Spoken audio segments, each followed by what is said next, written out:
তো সম্মানীয় দর্শকতা, এই বিষয়গুলো খুবই গুরুত্ব সহকারে খেয়াল রাখতে হবে, কারণ একটি ভবন যখন আপনি নির্মাণ করবেন, ইঞ্জিনিয়ারিং রোল মেনে আপনাকে নির্মাণ করতে হবে। আর না হলে দেখা গেছে ভূমিকম্পের সময় যে কোনো সময় আপনার বিল্ডিং ধসে পড়তে পারে এবং কি বিল্ডিং দুর্বল হয়ে যেতে পারে। তো যখন টাঙ্কির ওয়াল ঢালাই হোক এবং কি কলম ঢালাই হোক, যে কোনো ঢালাই ক্ষেত্রে ভাইব্রেটার যেখানে ইউজ করা হবে, তখন অবশ্যই আপনাদের ভাইব্রেটারটা নিয়ম মতন মারতে হবে।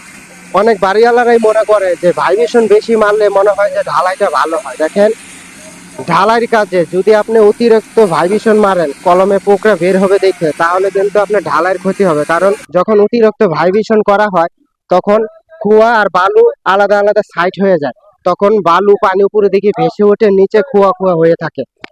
তো আমাদের দেশে অনেক বাড়িওয়ালারাই মনে করে যে ভাইব্রেশন বেশি মারলে মনে হয় যে ঢালাইটা ভালো হয়। দেখেন, ঢালাইয়ের কাজে যদি আপনি অতিরিক্ত ভাইব্রেশন মারেন, কলমে পোকরা বের হবে দেখে, তাহলে কিন্তু আপনার ঢালাইয়ের ক্ষতি হবে। কারণ ঢালাইতে অতিরিক্ত ভাইব্রেটার মারলে হানিকম বের হবে এবং কি আপনার পোকরা যে বের হবে, এটা আপনার বিশেষ করে তো ক্ষতি হবেই এবং কি কুয়া বালু এক সাইড হয়ে যাবে।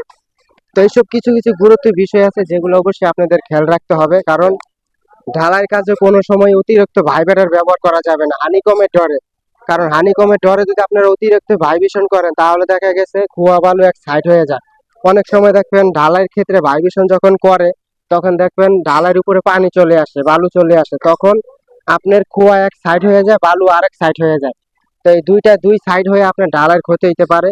তো এইসব বিষয়গুলো অবশ্যই আপনারা খুবই গুরুত্ব সহকারে খেয়াল রাখবেন। বিশেষ করে ঢালাই যখন হবে, ঢালাইয়ের এখানে একটা ইঞ্জিনিয়ার না রেখে অবশ্যই যেখানে ঢালাই মিক্সিং হয়, এখানে আপনাদের একটা ইঞ্জিনিয়ার রাখলে ভালো হবে। কারণ ঢালাইয়ের রেশিওটা হচ্ছে খুবই গুরুত্বপূর্ণ। দেখা গেছে আমরা সাধারণত কি রড বাইন্ডিং করা হচ্ছে, শাটারিং কোনো জায়গায় লিক আছে কিনা, এগুলো দেখা গেছে খুবই সবারই চোখে বাজে। কিন্তু ঢালাই যেখানে মিক্স করা হয় এবং যেখানে ভাইব্রেটার মারা হয়, এই দুইটা জায়গায় অবশ্যই আপনাদের খুবই বিশেষ করে খেয়াল রাখতে হবে এবং কি ঢালাইয়ের সময় অতিরিক্ত ভাইব্রেটার মারা যাবে না। আর ঢালাই যখন যেখানে মিলায়, ওখানে ইঞ্জিনিয়ারের মাধ্যমে রেশিওটা ঠিক রাখতে হবে, যাতে কোনো মেশিনে দেখা যায় খোয়া খোয়া মাল হয়, কোনো মেশিনে বালু বালু মাল হয়, এরকম যাতে না হয়। ঢালাইটা এক নিয়মে আসতে হবে এবং কি এক রকমের হতে হবে, আর ভাইব্রেশন কম মারতে হবে। তো এইসব বিষয়গুলো অবশ্যই আপনারা গুরুত্ব সহকারে খেয়াল করবেন। বিশেষ করে ঢালাই যখন হবে, ঢালাইয়ের এখানে একটা ইঞ্জিনিয়ার না রেখে অবশ্যই যেখানে ঢালাই মিক্সিং হয়, এখানে আপনাদের একটা ইঞ্জিনিয়ার রাখলে ভালো হবে। কারণ ঢালাইয়ের রেশিওটা হচ্ছে খুবই গুরুত্বপূর্ণ। দেখা গেছে আমরা সাধারণত কি রড বাইন্ডিং করা হচ্ছে, শাটারিং কোনো জায়গায় লিক আছে কিনা, এগুলো দেখা গেছে খুবই সবারই চোখে বাজে। কিন্তু ঢালাই যেখানে মিক্স করা হয় এবং যেখানে ভাইব্রেটার মারা হয়, এই দুইটা জায়গায় অবশ্যই আপনাদের খুবই বিশেষ করে খেয়াল রাখতে হবে এবং কি ঢালাইয়ের সময় অতিরিক্ত ভাইব্রেটার মারা যাবে না।